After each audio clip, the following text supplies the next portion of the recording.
The Newsday continues here on One News Now. I'm Riza Diaz. We have some breaking news. The Health Department confirms that there is a new case of Brazilian COVID-19 variant in the Philippines. The patient with the P1 variant is a returning overseas Filipino from Brazil. Other information regarding this case are still under investigation.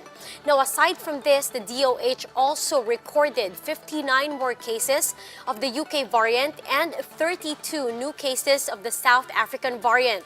That's on top of the 13 cases with mutations of possible clinical significance.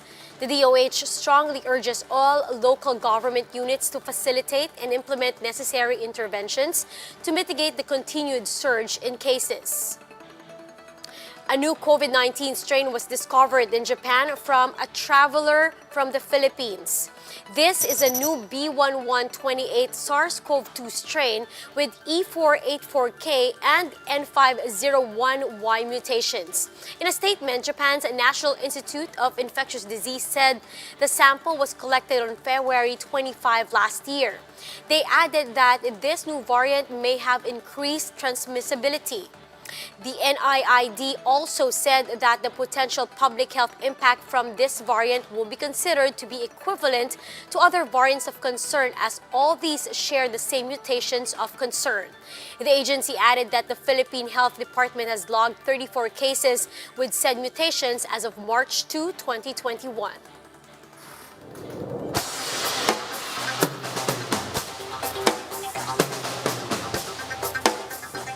More countries have suspended the rollout of Astrazeneca vaccines. At least 10 European countries have halted the use of Astrazeneca following reports of formation of blood clots in some vaccine recipients.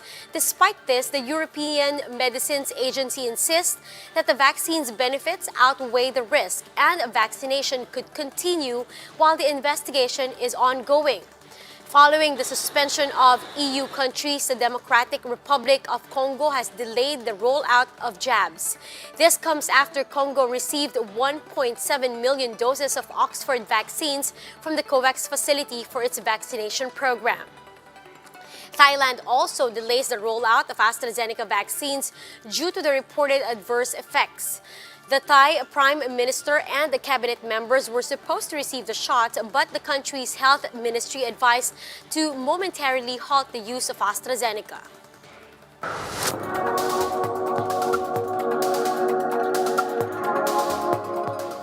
Some of AstraZeneca's data is, quote, a little head-scratching, according to a Johns Hopkins professor.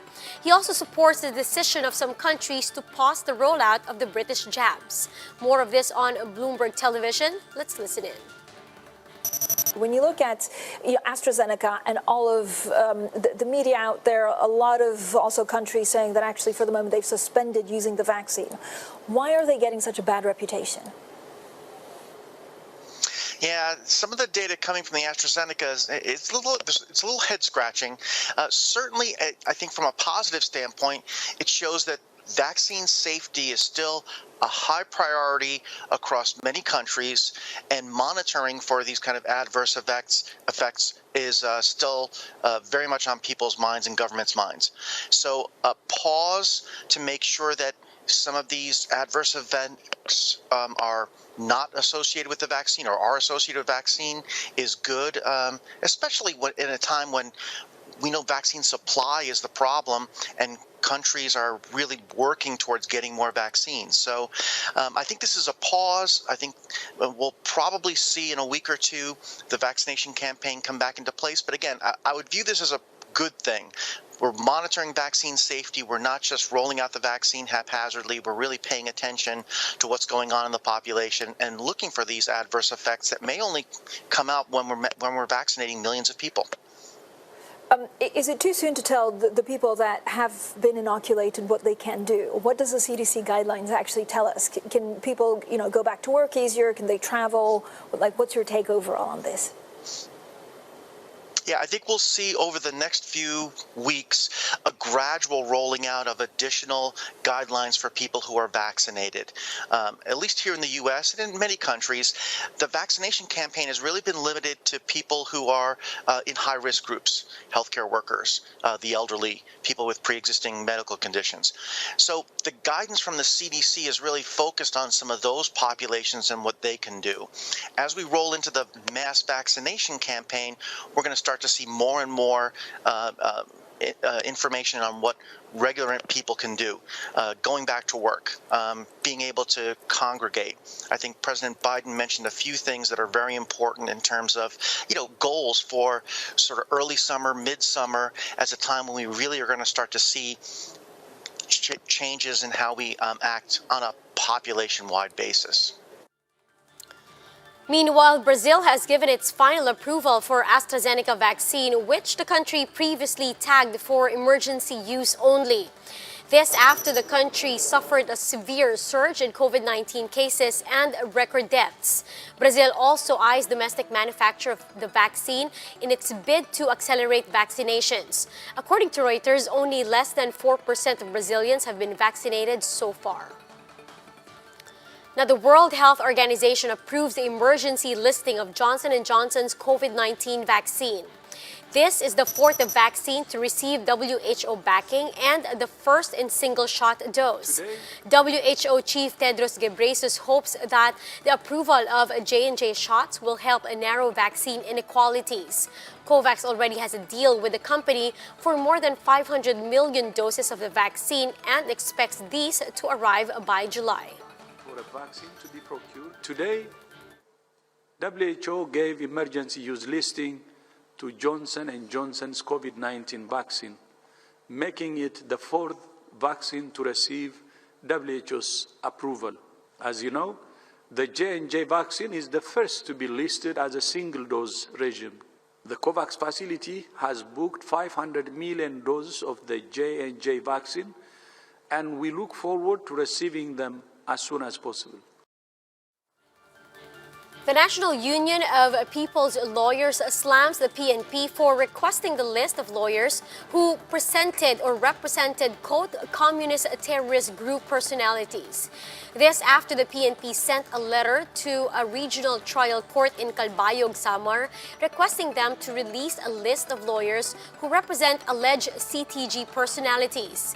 NUPL also called the PNP out as, quote, primary violence workers in this murderous regime. NUPL condemns this request, calling it a barefaced disregard of the PNP for human rights and an affront not only to administration of justice, but also to lawyers' rights and a duty to exercise their profession without fear. The group also maintains that lawyers must not be identified with their clients or their clients' causes, and that this persecution must not be tolerated. NUPL calls for more safety measures to ensure lawyers' performance of professional duties without intimidation or improper interference, and demands the PNP to stop harassing lawyers, whether for CTG or not.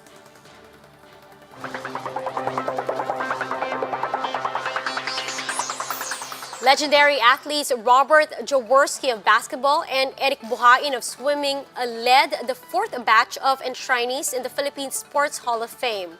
The selection committee, led by Philippine Sports Commission Chairman Butch Ramirez and the Philippine Olympic Committee President Bambol Tolentino, chose 10 enshrinees in the Hall of Fame. JAWORSKI, who is one of the best and most popular basketball player of his generation, survived the deliberation process after bagging a gold medal from the 1967 FIBA Asia Championship and coaching the national squad to a silver medal in the 1990 Asian Games. BUHAIN, who got 13 gold medals in the very colorful run in the Southeast Asian Games, also received a nod from PSHOF. Now, enshrinees will receive 200,000 pesos each and a PSHOF trophy. Narcotics detection dogs and its handlers will undergo training under the PDEA to be part of its anti-drug operations. Let's get more details. Ryan Ang is joining us live from Bulacan. Ryan, can you give us the latest? Risa, the Philippine Drug Enforcement Agency presented narcotics detection dogs or NDDs at a PDEA canine facility in San Jose del Monte, Bulacan. Over 60 newly procured drug-sniffing dogs, 49 aspiring canine handlers, along with 16 former handlers, will undergo 6 months of rigorous training in the PDEA Canine Headquarters in Bulacan. 10 of these dogs are intended for breeding but will still undergo the training. PDEA Director General Wilkins Villanueva said that after the training, the 65-man dog teams will be equipped with skills, knowledge, and attitude needed in anti-drug operations.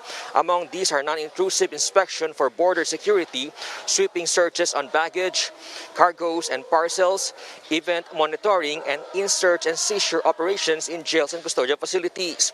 The training includes familiarization with substances subject for detection, as well as understanding canine behavior and their abilities.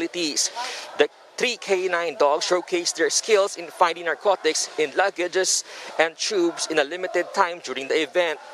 Risa, upon graduation, the newly trained canine handlers and NDDs will be deployed to different regional offices of PDEA to strengthen their airport, seaport, and maritime interdiction capabilities. Risa? Thank you. That was Ryan Ang reporting from Bulacan.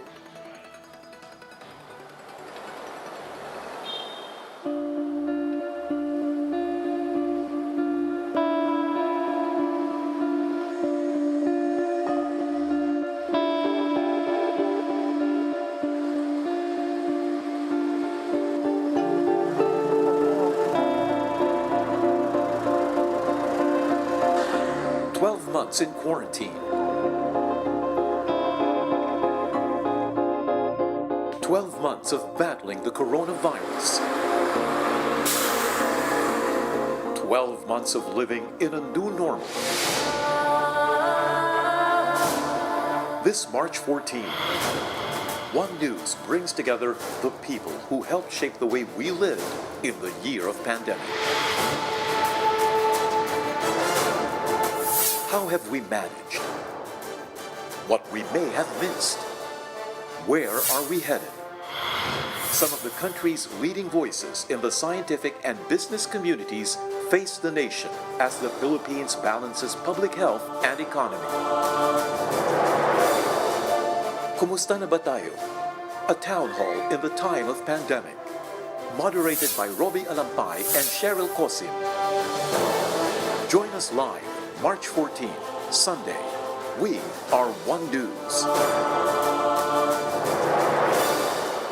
And those are the top stories of the hour. Join us later at 1 p.m. as we continue to monitor the day's biggest stories. You can also catch One News on Signal Play app. Register for a free account now at www.signalplay.com and stream One News live anytime, anywhere. I'm Riza Diaz. Mask on, wash hands, and stay safe, Philippines. We are One News.